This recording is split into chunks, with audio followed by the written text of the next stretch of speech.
आज से 5000 वर्ष पहले इस सारे संसार पर क्षत्रियों का शासन था।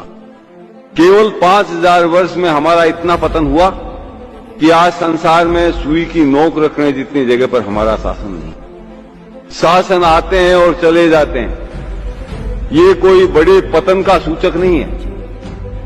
लेकिन आज से 5000 वर्ष पहले तक इस संसार के सर्वश्रेष्ठ ज्ञानी, इस संसार के सर्वश्रेष्ठ तपस्वी, इस संसार के सर्वश्रेष्ठ योद्धा, वीर, सूरवीर हमारे समाज में थे। आज न हमारे पास शौर्य है, न पराक्रम है, न ज्ञान है, न तपस्या है। आज 15 मिनट खड़े रहने में 5-7 सूरवीर धराशायी हो जाते। ये हमारी शारीरिक स्थिति। मानसिक स्थिति ये है कि हमारे को कोई कितना ही कहता रहे, हमारे दिमाग के अंदर अच्छी बात घुसती है। हमको इन पतन और पराभव के कारणों को ढूंढना पड़ेगा।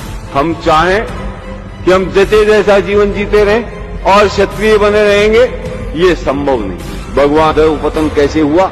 जब किसी भी समाज का पतन होता है तो सबसे पहले वो समाज अपने धर्म को भूलता है। स्वधर्म क्या है इसको पहचानने की कोशिश नहीं करता और पाखंडी धर्मों के चक्कर में फंस करके अपने स्वधर्म को तिलांजलि दे देता। तब उसके पास उत्थान का जो पहला साधन स्वधर्म है वो उसके हाथ से चला जाता है और धर्म के नाम पर पाखंड में वो ठगा जाता है, जिससे उसका न कोई सांसारिक क्षेत्र में उसको लाभ मिलता है, न आध्यात्मिक क्षेत्र में उसको कोई लाभ मिलता है। वो अपने स्वधर्म से दूर भटक जाता है। उसके बाद वो समाज अपने इतिहास को भूलता है। आज विभिन्न क्षेत्रों में ऐसा कोई क्षेत्र नहीं जिसके अंदर हमारा महापुरुष पैदा नहीं हुआ और जिसने संसार भर में अपनी ख्याति नहीं पैदा की। वो रजनीश कहता था 10,000 रोज 10,000 मनुष्यों को, सैनिकों को रोज युद्ध में मारने वाला भीष्म पितामह भी क्षत्रिय समाज में पैदा हुआ और चींटी को भी मत मारो, ये अहिंसा का उपदेश करने वाला भी क्षत्रिय समाज में हुआ। चारों तरफ की ज्ञान की हमने पराकाष्ठाएं तोड़ दी, वीरता की हमने पराकाष्ठाएं तोड़ दी, तपस्या की हमने पराकाष्ठाएं तोड़ दी। संसार में आज तक विश्वामित्र से लंबी तपस्या करने वाला संसार में कोई तपस्वी हुआ है जो संसार में आज तक कोई नहीं कर सका, जो राम के काल में नहीं हुआ, जो महाभारत के काल के अंदर नहीं हुआ, वो राजपूत काल में राजपूतों ने करके दिखाया। माथा कटने के बाद लड़के दिखाए और माथा कटने के बाद 1-2 हाथ तलवार के चला दिए नहीं, कोसों तक बिना माथे के लड़ते हुए चले गए। लोगों का सिर यहां पड़ा है, धड़ मिला है 5 कोस दूर, धड़ मिला है 10 कोस दूर। आज दोनों जगह उनकी समाधियां बनी हुई हैं, दोनों जगह पूजे जाते हैं। जहां सर गिरा वहां भी समाधि बनी हुई है, वहां भी पूजा होती है। जहां धड़ गिरा वहां भी समाधि बनी हुई है, वहां भी पूजा। ऐसा कोई क्षेत्र नहीं था जिसके अंदर हम सर्वश्रेष्ठ नहीं, और आज ऐसा कोई क्षेत्र नहीं है जिसके अंदर हम सबसे गए गुजरे नहीं। चाहे वो ज्ञान का क्षेत्र हो, चाहे वो वीरता का क्षेत्र हो, चाहे वो तपस्या का क्षेत्र हो, चाहे शारीरिक बल का क्षेत्र हो, चाहे बौद्धिक बल का क्षेत्र हो, चाहे मनोबल का क्षेत्र हो, चाहे आध्यात्मिक बल का क्षेत्र हो, हर क्षेत्र के अंदर हम पिछड़ते जा रहे हैं। उसका कारण अपने धर्म का और इतिहास का ज्ञान नहीं होना। इतिहास मरे हुए समाज को पुनर्जीवित करने की क्षमता रखता है। इतिहास निर्जीव शरीर में जीवन पैदा करता है। एक विदेशी पर्यटक भी रणथंभौर को देखने जाता है, एक विदर्भी भी रणथंभौर को देखने जाता है, एक दूसरे समाजों का रणथंभौर को देखने जाता है। वहां क्या देखता है? कितने ऊंचे पहाड़ पर ये बना है, इसकी दीवारें कितने सुरक्षित है, इसमें महल कैसे बने हुए हैं, ये देख के लोग जाते हैं। और हम भी आज उन पर्यटकों की तरह रणथंभौर, चित्तौड़ आदि किलों को देखते। उसका कारण क्या है? इतिहास के ज्ञान का अभाव। हमारे अंदर वो चिंगारी नहीं फूंक सकते जो चिंगारी रणथंभौर के अंदर विद्यमान।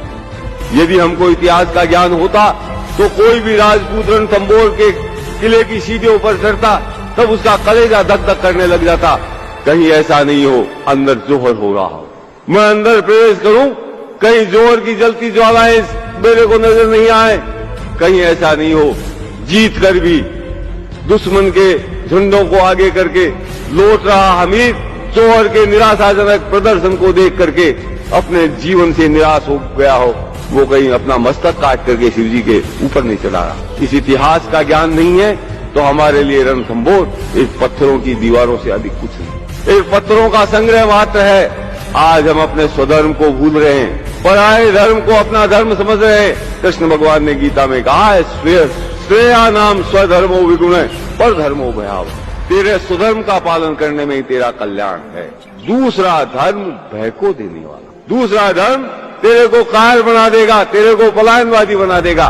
फिर कृष्ण भगवान कहते हैं, दूसरे के धर्म का तू ठीक प्रकार से पालन कर ले तो भी तेरा कल्याण संभव नहीं, लेकिन अगर तेरे स्वधर्म का तू टूटा फूटा भी का पालन कर लेगा तो तेरा कल्याण। आज उस स्वधर्म को जानने और सीखने की चेष्टा हमारे समाज में नहीं। अपने स्वधर्म को अपनाने की चेष्टा नहीं करेंगे, हमारे अंदर जीवनी शक्ति नहीं आ सकती। जब तक अपने इतिहास का ज्ञान नहीं करेंगे, हमारे अंदर प्राण शक्ति का विकास नहीं हो सकता। और पराभव का अंतिम सोपान है संस्कार, सांस्कृतिक पराभव। अपनी संस्कृति को भूल जाना। आज भी हर दिन हमारा बोल चाल, रीति रिवाज, खान पान, रहन सहन सब दूषित होता है। इस पूंजीवादी सभ्यता और पूंजीवादी संस्कृति यानी विदेशी सभ्यता और विदेशी संस्कृति यानी ईसाईयत की सभ्यता और ईसाईयत की संस्कृति का प्रचार आज इस देश के अंदर चैत्र शुक्ला प्रतिपदा को कोई नया वर्ष नहीं मनाता। 1 जनवरी को ये धर्म के ठेकेदार बने हुए शुभकामनाएं देते हैं, नए साल की शराब पी के नाचते हैं। शहरों में जाकर के देखो, ये सारे बापी करके होटलों में नाचते हैं। और अपने स्वधर्म को सीखना पड़ेगा। सिखाएगा कौन? उपनिषदों में लिखा है, क्षत्रियों ने अपना ज्ञान कभी किसी को नहीं बताया, इसीलिए उन्होंने करोड़ों वर्ष तक इस सृष्टि पर शासन किया। हमारे धर्म का कोई ग्रंथ नहीं है जिससे हम ये सीख ले कि ऐसा शास्त्र धर्म हमको, जो हमारे श्रेष्ठतम ग्रंथ हैं उपनिषद, वाल्मीकि रामायण, महाभारत, गीता आदि के अंदर सर खपा करके ये ढूंढना पड़ेगा कि हमारे पूर्वज किस रास्ते पर चल करके इतने महान बने। उस रास्ते को हम स्वयं ढूंढें, उस रास्ते पर अग्रसर हों, तब हमारा उत्थान संभव है।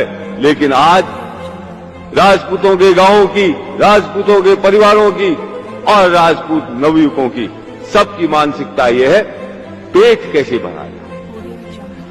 पेट भरना कोई समस्या नहीं, कुत्ता भी अपना पेट भरता है। किसी को भूखे मरते सुना क्या आपने? कुत्ता फला जगह भूखा मरता मरता। पेट की आग में इतनी क्षमता है कि वो आदमी को दौड़ा करके अपना पेट अपने आप भर ले। मनुष्य में और पशु में अगर कोई अंतर है, पशु भी पेट भरता है, बच्चे बच्ची पैदा करता है, और मनुष्य भी ये काम करता है। जब तक यहां तक मनुष्य सीमित है, पशु में उसमें कोई अंतर नहीं। मनुष्य की विशेषता उसके स्वधर्म का ज्ञान है। वो अपने स्वधर्म का ज्ञान अर्जित करके उसके रास्ते पर चलता है, सह उद्देश्य जीवन जीता है, अपने स्वधर्म का पालन करने के लिए जिंदा रहता है, तब वो मनुष्य है, तभी वो क्षत्रिय है। और आज एक भी राजपूत इस मार्ग पर चलने के लिए तैयार है। उनको ऐश चाहिए, उनको आराम चाहिए, उनको दूसरों की देखा देखी अपनी संस्कृति को तूली लगाना मंजूर है, लेकिन अपने धर्म, इतिहास और संस्कृति को रक्षा के लिए प्रयत्न करना मंजूर है। आज हम धर्म खो चुके हैं, इतिहास को हमने गंवा दिया है। झूठे इतिहास को हम पढ़ करके हमारा इतिहास मान रहे हैं, अपने मुंह से अपने महापुरुषों को कलंकित कर रहे हैं। और अब आजादी के बाद हमने अपना जनाजा निकालने की तैयारी कर ली। आजादी के बाद हमारा जितना सांस्कृतिक पतन हुआ है, उतना पिछले 5000 वर्ष में, जितना पतन हमने पिछले 50 वर्ष में। इस पतन के बाद हम राजपूत नहीं रहेंगे, हम क्षत्रिय नहीं रहेंगे, इस बात को आपको स्वीकार करना चाहिए। और नहीं स्वीकार करेंगे तो भी आप राजपूत नहीं हैं। स्वीकार करेंगे तो प्रयत्न करेंगे क्षत्रिय बने रहने के लिए, राजपूत बने रहने के लिए, और तब हो सकता है हमारा ये डूबता हुआ समाज डूबने से बच सकता है।